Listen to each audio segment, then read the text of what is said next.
तो बच्चों आज इस वीडियो में हम बात करेंगे एक टॉपर स्टूडेंट से। और ये हमारा इस साल का दूसरा इंटरव्यू है।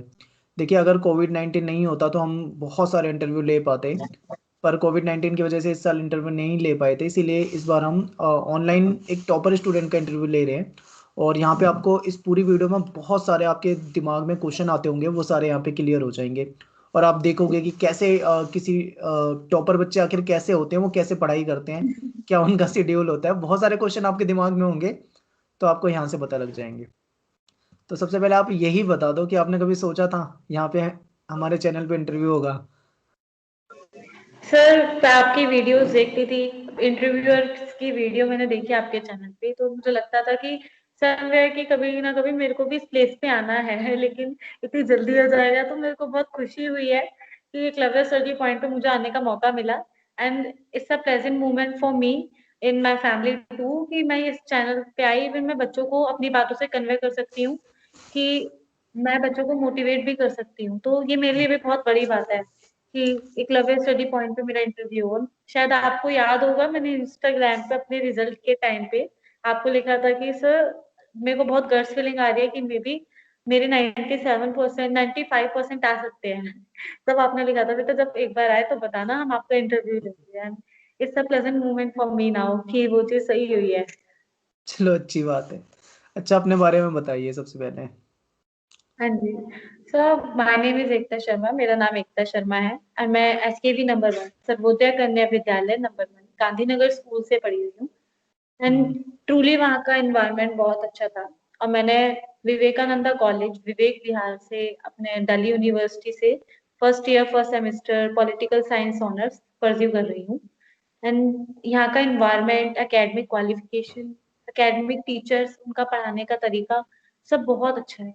तो ये भी मेरे लिए बहुत अच्छी बात है कि cut off even first cut off में एक बार नाम आना मेरे लिए बहुत हम्म। बड़ी बात है। बिकॉज इस टाइम बच्चों के 80%, 89%, 90% तक पे भी बहुत रेयर बच्चे हैं, जनरल में भी या फिर अदर कास्ट में भी बहुत से बच्चे हैं जिनका कट ऑफ में नेम नहीं आया।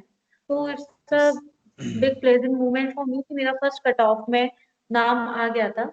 इवन कितने बहुत सारे मार्क्स, कॉलेज कितने में परसेंट आए थे आपके मार्क्स? फिर 97% आए थे मेरे मार्क्स नाइन्टी 12th में। सेवन हाँ 97। जी। ओके। हाँ जी सर 97।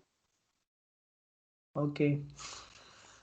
आपने स्टार्टिंग में जब आप 11 से 12th में आए थे, तो आपने सोचा था कि आपकी परसेंटेज इतनी पहुंच जाएगी 97 तक, या क्या सोचा था, या पहले से सर ये डिसाइड था कि एक्सपेक्ट पढ़ाई करूंगी? हाँ जी सर, ये पूरा एक्सपेक्टेड था। 10th में मेरे 80 से 85 के अराउंड आए थे। तो हम्म। वहीं से था मुझे कि ये लास्ट ईयर है मेरा और मुझे इसमें कुछ करना है। क्योंकि वही है कि स्कूल के लेवल पे हम 11th में लाते हैं, 10th में लाते हैं, तो उनका इतना नहीं होता है जितना हम लास्ट ईयर के सेशन में लाते हैं। तो 12th हम्म। तो वैसे भी लाना ही था क्योंकि कट ऑफ हाई निकल रही थी। बिल्कुल था, एक्सपेक्टेड था कि कट ऑफ इस बार भी हाई निकलेगी, जैसे लेडी श्री राम की बिल्कुल 100% निकली है पॉलिटिकल साइंस ऑनर्स की। तो हम्म। एक्सपेक्टेड था कि हाँ इतने निकलेंगे, तो इसलिए अपने आप को भी एक्सपेक्टेड बनाना पड़ा कि हम इतनी मेहनत करें कि इतने ला सकें। तो वही वाली बात हुई, क्वेश्चन पेपर सॉल्व किए, हार्ड वर्क किया, स्मार्ट वर्क किया, जितना भी मेरे को पोटेंशियल था। मेरे टीचरों ने मुझे सपोर्ट किया था, सिबलिंग्स, फैमिली। तो बहुत सारी बातें, लाइक मेरे टीचर मुझे हमेशा बोलते थे कि एकता इतने तेरे को 90 अबव लाने हैं। तो बिल्कुल वो सारी चीजें, जब हमारे आसपास का एनवायरनमेंट ऐसा होता है ना स्टडी वाला, तो वो चीज दिमाग में बैठ जाती है कि हाँ मुझे इतने लाने हैं। तो वही वाली बात हुई सर, शुरू से अपने अंदर से भी पोटेंशियल था कि मुझे इतना लाना है, इतना करना है। तो ओके। इसी के ध्यान में रखते तो हुए मैंने सबसे पहले आप मेहनत करी। हमारे स्टूडेंट को ये बताओ कि आपने स्टार्टिंग में पूरा क्या आपका मतलब पढ़ने का तरीका था, टाइम टेबल, बुक्स कौन सी पढ़ी है, या फिर कोचिंग ली है नहीं ली है, और रेगुलर पढ़ा है या लास्ट के मंथ में पढ़ा है, मतलब पूरा स्टार्टिंग से एंड तक कैसे मतलब आपने पढ़ाई करी जो 97 है, ये बताना है आपको।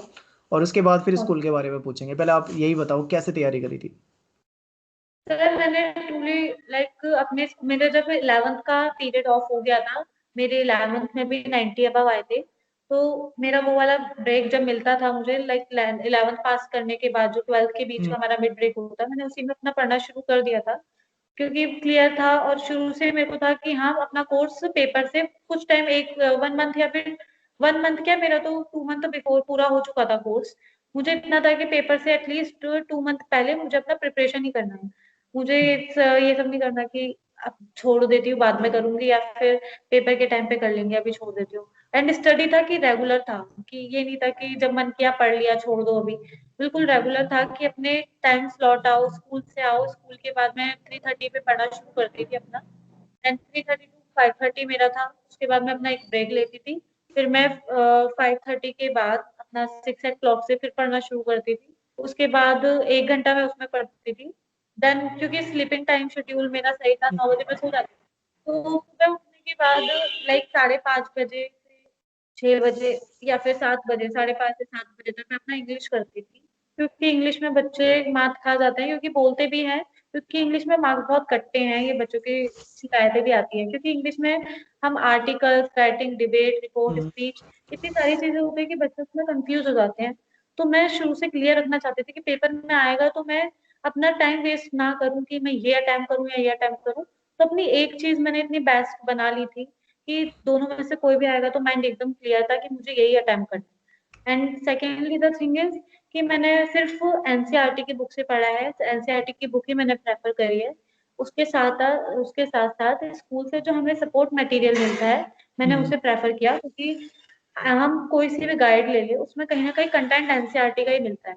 हम्म। तो मैंने एनसीईआरटी की बुक को ही प्रेफर किया।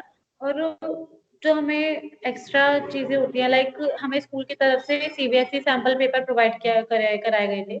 इवन शायद बच्चों को इस बार भी प्रोवाइड कराए गए हैं। तो हाँ, आ कहीं ना चुके कहीं हैं। बच्चों को प्रीवियस ईयर के क्वेश्चन पेपर और ये क्वेश्चन पेपर, उन्हें 3 आवर्स का अपना एक टाइम लगाना चाहिए, अलार्म लगाना चाहिए, और उसके बाद पेपर को सॉल्व करना चाहिए। वो भी बुके दूर रखकर, ये ना हो कि अभी एक क्वेश्चन देख लेते हैं, एक क्वेश्चन देख लेते हैं। तो ये कहीं ना कहीं गलत हो जाता है। बाकी सर पॉलिटिकल साइंस में आपकी हेल्प ली थी मैंने, आपने जो वीडियोस बनाई थी, क्योंकि हमारे टाइम पे एमसीक्यूज आए थे जो काफी थोड़े बहुत उस टाइम पे हमारे लिए न्यू थे। तो शुरू शुरू में अडॉप्ट करना थोड़ा मुश्किल था। बट जैसे हमने मिड टर्म के पेपर दिए तो कॉन्सेप्ट क्लियर हो गया था कि हाँ, ये तो और भी बल्कि इजी हो गया हमारे लिए। क्योंकि पहले लिखना पड़ रहा था, अब सिर्फ टिक लगाना है। हम्म। तो बाकी आपने शायद पेपर से एक दिन पहले भी वीडियो डाला था हमारे 12th के बच्चों के लिए, पिछले बैच के लिए। तो उसके यस। लिए भी आपको बहुत बहुत थैंक यू, क्योंकि उसमें भी आपको बहुत बड़ा रोल दिया। तो यहाँ पे कहने का मतलब ये है कि आपने मतलब पूरा स्टार्टिंग में पढ़ाई शुरू कर दी थी, 12th में हाँ आने से जी। आते ही समय, और रेगुलर पढ़ाई करी है साल भर, हाँ और जी। टाइम टेबल बनाया है, टाइम टेबल के अनुसार पढ़ा है, प्रीवियस ईयर हाँ के जी। क्वेश्चन सॉल्व करे हैं, हाँ जी। और एनसीईआरटी को, सपोर्टिंग मटेरियल को, स्कूल में पढ़ाई हुई टीचर की बातें, यूट्यूब वीडियोस, हर जगह से हेल्प ली है।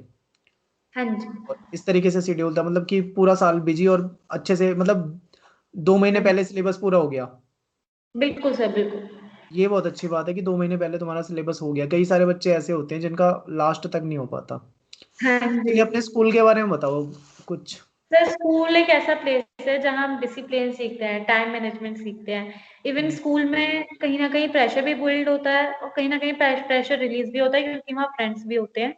तो हमारे स्कूल में जो हमारी प्रिंसिपल मैम थी सर्वोदय कन्या विद्यालय की, वो टीचर बहुत अच्छी थी। उन्होंने हमारे टाइम पे कोई प्रेशर बिल्ड नहीं किया था। पूरा एनवायरनमेंट स्टडी का था, क्योंकि वो भी जानते थे कि कहीं ना कहीं बच्चों पे बोर्ड का अपने आप में प्रेशर होता है। तो वो हमें रिलीव करने की कोशिश करते थे। इवन पेपर से पहले भी उन्होंने ऑडिटोरियम में हमारे क्लास स्कूल के उन्होंने बुला के 12th के स्पेशल बच्चों को अपना एक्सपीरियंस शेयर किया था बोर्ड का। तो उन्होंने वही बोला था कि बच्चों, आप थोड़ा रिलैक्स फील कीजिए। इवन हमारे इंग्लिश की दीपा मैम थी, रेखा मैम थी पॉलिटिकल साइंस की, सरिता मैम थी होम साइंस की, और हमारी प्रीति मैम, बबीता मैम, सारी टीचरें इतनी सपोर्टिव थी। इवन प्रीति मैम ने तो, जैसे मैंने पहले भी कहा, उनका शुरू से था कि बेटा देखो इतने लाने हैं। तो वही वाली बात हुई कि उनकी बातों पे मैं खरा उतरी। तो ये मेरे लिए भी बहुत अच्छी बात है कि स्कूल के टीचरों का एक आदर्श बन जाता है बच्चों के लिए।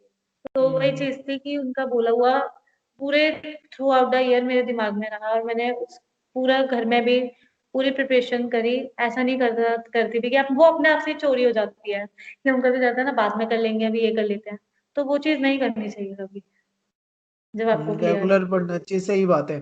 बाद में छोड़ देते हैं तो फिर नहीं हो पाता, और कई बच्चे ऐसे हैं कि कल से पढ़ेंगे, परसों से पढ़ेंगे, इस दिन उस दिन, ऐसे फिर वही रह चीज जाता है और तो बाद में दिक्कत होती है। समझ रहा हूँ मैं।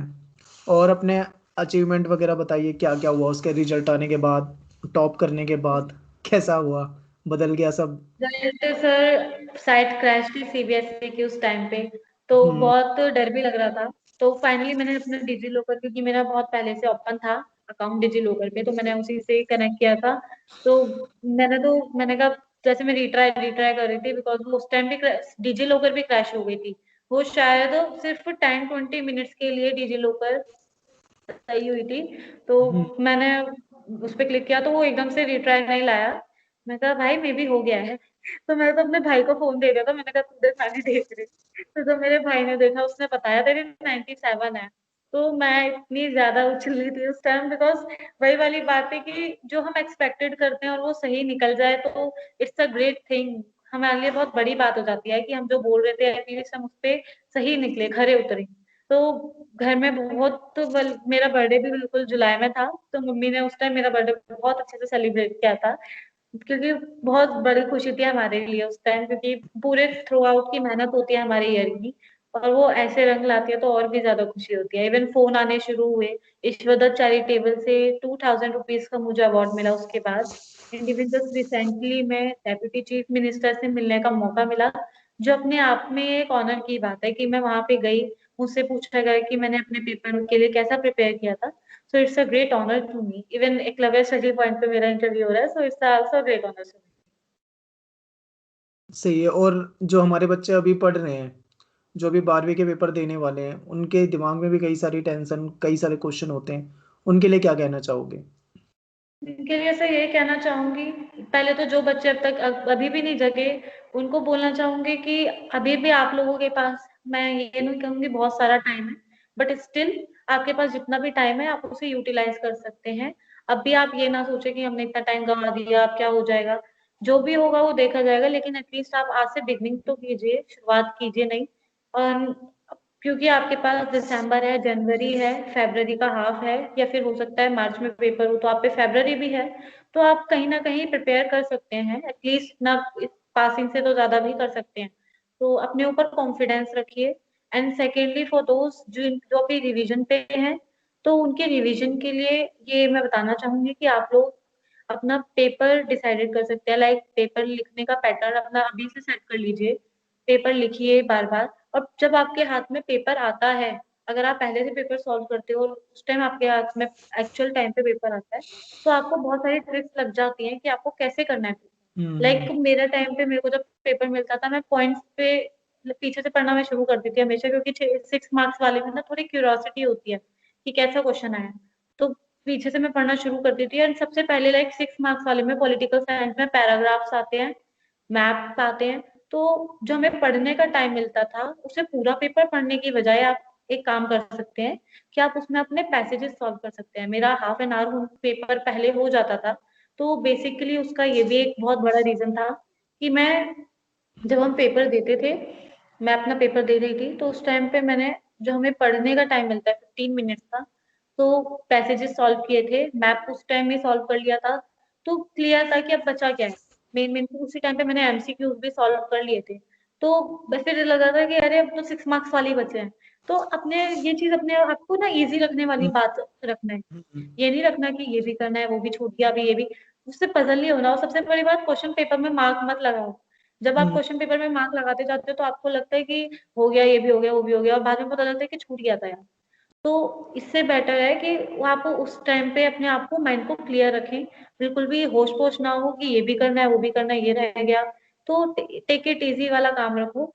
एंड सेकेंडली ये चीज है कि प्रीवियस ईयर के क्वेश्चन पेपर अगेन मैं कहना चाहूंगी, तो सीबीएसई के पेपर में, प्रीवियस ईयर के पेपर होते हैं, सपोज मटेरियल के पेपर होते हैं, उन्हें तो डेफिनेटली करो।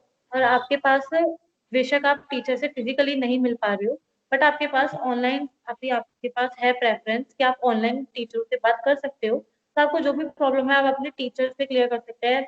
इवन आप सर के पास भी डाल सकते हैं, सर भी इंस्टाग्राम पे रिप्लाई दे देते हैं। तो आपके पास, अपने आप को बाउंड मत कीजिए कि हमारे पास ये नहीं कर सकते, वो नहीं कर सकते। आप करना चाहो तो आप कुछ भी कर सकते हो। तो अपने अंदर पॉजिटिविटी लाओ, कॉन्फिडेंस आप में बिल्ड हो जाएगा अगर आप डेली प्रीवियस ईयर के क्वेश्चन पेपर करोगे। मेरा भी लेवल अपग्रेड हुआ है, कॉलेज में आई हूँ, बट स्टिल मेरे साथ भी कंडीशन रही है कि ऑनलाइन क्लासेस हैं, तो सेल्फ स्टडी पे अपना कॉन्फिडेंस, अपना विश्वास, अपना ट्रस्ट बनाए रखो कि सेल्फ स्टडी से बढ़िया कुछ भी नहीं है। मैंने भी अपनी स्टडी कोचिंग से नहीं की, अपने सेल्फ स्टडी करी है। मेरे सिबलिंग्स ने, मेरे भाई बहन ने मेरी हेल्प की थी। तो अपने ऊपर विश्वास रखना चाहिए सर, सेल्फ स्टडी पे। ठीक है, तो लास्ट में मैं सभी बच्चों से यही कहना चाहूँगा कि आपने देखा कि इन्होंने कैसे अपनी पढ़ाई की थी और किस प्रकार से मेहनत की और 97 लिए। आप अपने प्रीवियस ईयर के क्वेश्चन पेपर सॉल्व करना शुरू कर दो, अगर नहीं करा है तो अपना टाइम मैनेजमेंट सीखो, पेपर से ही सीखा जाएगा। और अगर अभी भी आपके दिमाग में कोई क्वेश्चन है तो आप कमेंट कर सकते हैं, मैं भी आपको रिप्लाई दे दूंगा, और ये जो हमारी टॉपर स्टूडेंट है एकता शर्मा, ये भी आपको वहाँ पे कमेंट में रिप्लाई दे देंगे। ठीक है, चलिए बाय। Thank you sir.